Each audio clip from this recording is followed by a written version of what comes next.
हरियाणा के चरखी दादरी की रहने वाली मोनिका 40 वर्ष की हैं और वह गुरुग्राम के एक प्राइवेट स्कूल में पढ़ाती हैं। वह क्लास 11 और 12 के स्टूडेंट को पढ़ाती हैं, साथ ही साथ वह क्लास 12 की क्लास टीचर भी हैं। 20 जनवरी 2025 को उन्होंने पुलिस स्टेशन में जाकर के अपनी ही क्लास के एक लड़के जिसका नाम विकास है, उसके खिलाफ छेड़छाड़ी करने का आरोप लगाया था और रिपोर्ट भी दर्ज कराई थी। जैसे ही पुलिस वालों को इस बात का पता चलता है कि क्लास टीचर की क्लास के एक स्टूडेंट ने उनके साथ छेड़छाड़ की है, वो तुरंत उस स्टूडेंट को पुलिस स्टेशन में बुलाते हैं और उससे पूछताछ करते हैं। क्योंकि इस स्टूडेंट का पहला इस तरीके का केस था और इससे पहले उसने किसी भी तरीके का ऐसा कोई कांड नहीं किया था, यानी कि किसी के साथ भी छेड़छाड़ या कोई भी गलत काम नहीं किया था, जिसकी वजह से पुलिस वाले उसको अग्रिम जमानत दे देते हैं। पुलिस वालों को यह बात बहुत ज़्यादा खटक रही थी कि एक स्टूडेंट कैसे अपने क्लास टीचर के साथ छेड़छाड़ कर सकता है, और ये बहुत बड़ी बात है क्योंकि क्लास टीचर जिस स्कूल में पढ़ाती थी वह स्कूल गुरुग्राम का बहुत ही रेपुटेड स्कूल है और वहाँ पर जो भी स्टूडेंट पढ़ते हैं वो भी अच्छे घर के पढ़ने आते हैं,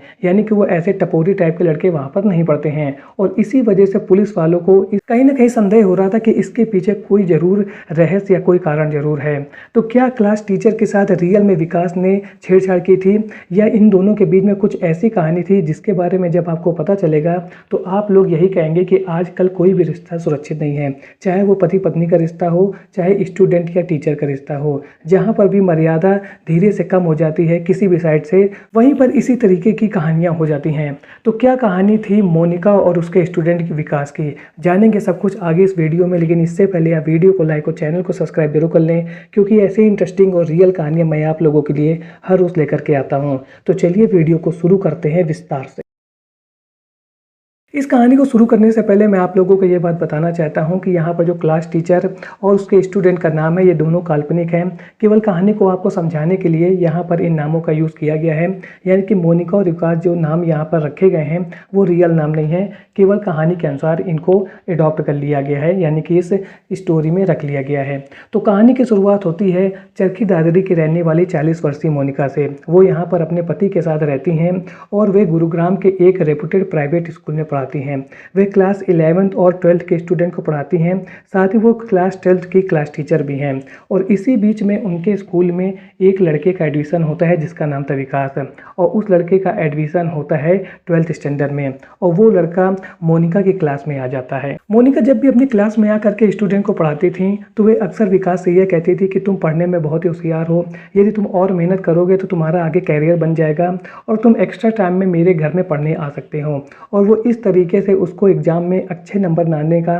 लालच दे करके अपने घर में बुलाने की कोशिश करती थी। लेकिन विकास हर बार मैडम की इस बात को इग्नोर कर देता था, यानी कि क्लास टीचर उससे यही कहती थी कि तुमको यदि एग्ज़ाम में अच्छे नंबर लाने हैं तो तुम मेरे घर पर आया करो और मैं तुम्हें घर में एक्स्ट्रा कोचिंग दूंगी, जिससे तुम्हारे एग्ज़ाम अच्छे होंगे और तुम अच्छे नंबर एग्ज़ाम में स्कोर कर पाओगे। लेकिन विकास हमेशा अपनी मैडम की बात को इग्नोर कर देता है, लेकिन मैडम दूसरी ओर उसको अक्सर अपने घर बुलाने की कोशिश करती रहती हैं और उनका कहना यही रहता था कि तुम मेरे घर आया करो और एक्स्ट्रा क्लास लिया करो, मैं इसके लिए तुमसे कोई भी पैसे नहीं लूँगी और इसका तुमको आगे चल करके एग्ज़ाम में फ़ायदा भी मिलेगा। जब मोनिका मैडम लगातार विकास को इंसिस्ट कर रही थी कि तुम मेरे घर में पढ़ने आया करो, तो इसी बीच में जून 2024 में एक दिन छुट्टी का दिन था और मैडम उससे लगातार यही कह रही थी कि कल छुट्टी का दिन है और तुम मेरे घर पढ़ने के लिए आ जाना। और इस बात पर विकास अपनी मैडम के घर उस दिन पढ़ने के लिए पहुंच जाता है। जैसे ही वो घर में उनके पहुंचता है तो उस दिन उनके घर में पति नहीं थे और इस वजह से मैडम ने उससे कहा कि आओ यहाँ पर बैठ जाओ और पढ़ाई करते हैं। कुछ देर तक मोनिका मैडम उसको पढ़ाती हैं और इसके बाद वो उसके साथ कुछ ऐसी हरकतें करने लगती हैं जो विकास को बिल्कुल पसंद नहीं आती है। विकास मैडम के द्वारा की जा रही इन हरकतों का विरोध करता है, लेकिन इसके कुछ समय बाद ही वो भी मान जाता है और उन दोनों के बीच में शारीरिक संबंध बन जाते हैं। और ये पहली बार था जब विकास अपनी मैडम मोनिका के घर में आया था और उनके बीच में इस तरह के अनैतिक संबंध बन गए थे। और इसके बाद जब भी मोनिका को मौका मिलता था वह पढ़ाने के बहाने विकास को अपने घर में बुला लेती थी और उसके साथ शारीरिक संबंध बनाती थी। इसके अलावा जब मोनिका का पति घर में रहता था तो मोनिका विकास को घर में न बुला करके होटल में बुलाती थी और इसी तरीके से उसने 19 जून और फिर एक बार 21 जुलाई को होटल में विकास को बुलाया था और उसके साथ शारीरिक संबंध बनाए थे। क्योंकि विकास एक नाबालिग लड़का था तो जब भी वह उसको होटल में लेकर के जाती थी तो वहाँ पर उसको एंट्री नहीं मिलती थी, जिसकी वजह से वो उसको अपना फैमिली मेम्बर दिखाती थी और फैमिली मेम्बर बता करके उसको होटल के रूम में एंट्री दिला देती थी। साथ ही साथ जब वो होटल से बाहर आती थी तो वहाँ पर जो पेमेंट करती थी कमरे का, उसको कैश में करती थी, जिससे उसको किसी भी तरीके से कोई पकड़े ना। मोनिका का अपने नाबालिग स्टूडेंट के साथ जो ये अनैतिक संबंधों का रिश्ता है वो बहुत अच्छी तरीके से चल रहा था, और इसी बीच में मोनिका की अपने पति से लड़ाई हो जाती है और वह अपने पति से लड़ाई करके उससे अलग दूसरे घर में रहने लगती है। और अब उसको विकास को अपने घर में बुलाने में किसी भी तरीके की कोई दिक्कत नहीं थी। अब विकास का मोनिका के घर में जो आना था वो फ्री फ्लो हो गया था, क्योंकि वहाँ पर अब उसका विरोध करने वाला कोई भी नहीं था। और इन दोनों के बीच में जो ये रिश्ता है जून से सितंबर 2024 तक लगातार चलता रहता है। और इसी बीच में विकास को यह लगता है कि वो जो कुछ भी कर रहा है वो सही नहीं है, और अब वह अपनी मैडम मोनिका का विरोध करने लगता है और वह उनसे कहता है कि अब वो उनके घर नहीं आएगा और ना ही उनके साथ किसी भी तरीके का कोई रिलेशन रखेगा। जैसे ही ये बात मोनिका को पता चलती है, उसको ऐसा लगता है कि कहीं विकास ये बात अपने घर में और स्कूल के बच्चों के बीच में ना बता दे, जिससे उसकी भयंकर बेइज्जती हो जाएगी।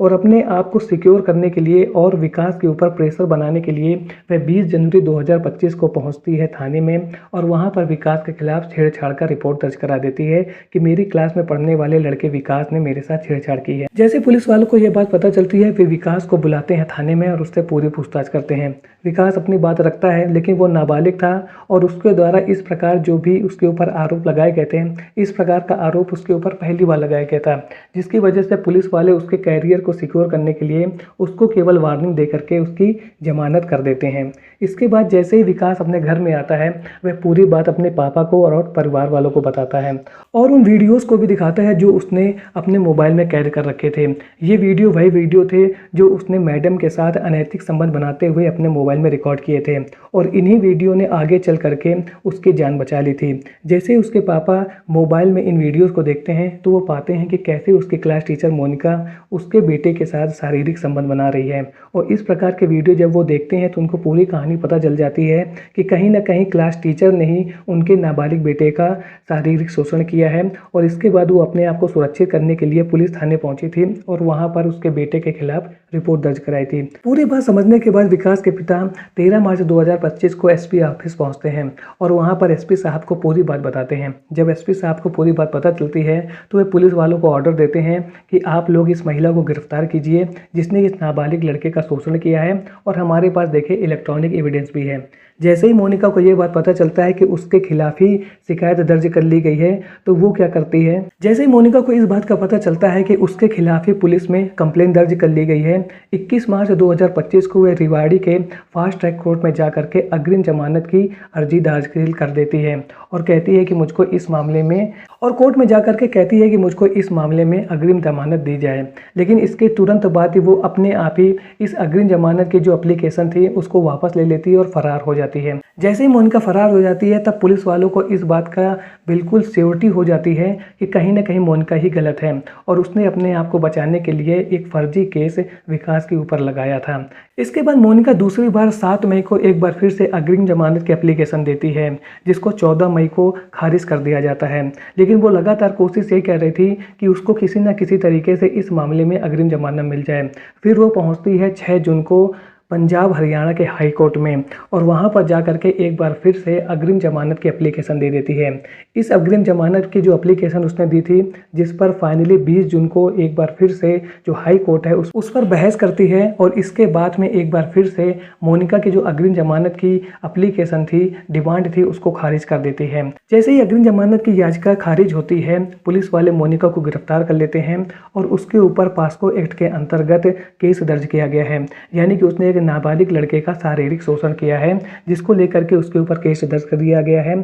और पुलिस ने उसको गिरफ्तार करके अब अदालत में पेश कर दिया गया है। अब आने वाले समय में देखना है कि इस मैटर पर क्या कार्रवाई होगी और मोनिका को उसके अपराध के लिए कोर्ट के द्वारा क्या सजा दी जाएगी। लेकिन आज की वीडियो को देखने के बाद हम यही कह सकते हैं कि आजकल जो मर्यादा है वो बिल्कुल खत्म होती जा रही है। आजकल लोग इस बात पे बिल्कुल ध्यान नहीं दे रहे हैं कि उनके दूसरे व्यक्ति के साथ किस प्रकार के रिलेशन हैं। यहाँ पर आपने देखा कि कैसे एक टीचर ने अपने अपने स्टूडेंट को बहला फुसला करके पहले तो उसके साथ शारीरिक संबंध बनाए, और जब उस स्टूडेंट ने इस बात का विरोध किया तो उसी को फंसाने के लिए उसके ऊपर झूठा केस लगा दिया। लेकिन यहाँ पर उस लड़के ने सबसे बड़ी बात यह की थी कि उसने उसके साथ जो कुछ भी हो रहा था उसका वीडियो रिकॉर्ड कर रखा था, और इन्हीं वीडियोस ने आगे चल करके इस नाबालिग लड़के विकास की जान बचाई, और अब उसकी दूसरी टीचर मोनिका सलाखों के पीछे हैं। तो इस केस से हमें यही शिक्षा मिलती है कि आप अपने बच्चों को किसी भी टीचर के पास अकेले पढ़ने जाने ना दें। आप इस बात को पहले इंश्योर कर लें कि जो टीचर हैं वो आपके बच्चों को आपके घर में ही पढ़ाने आ रहे हैं,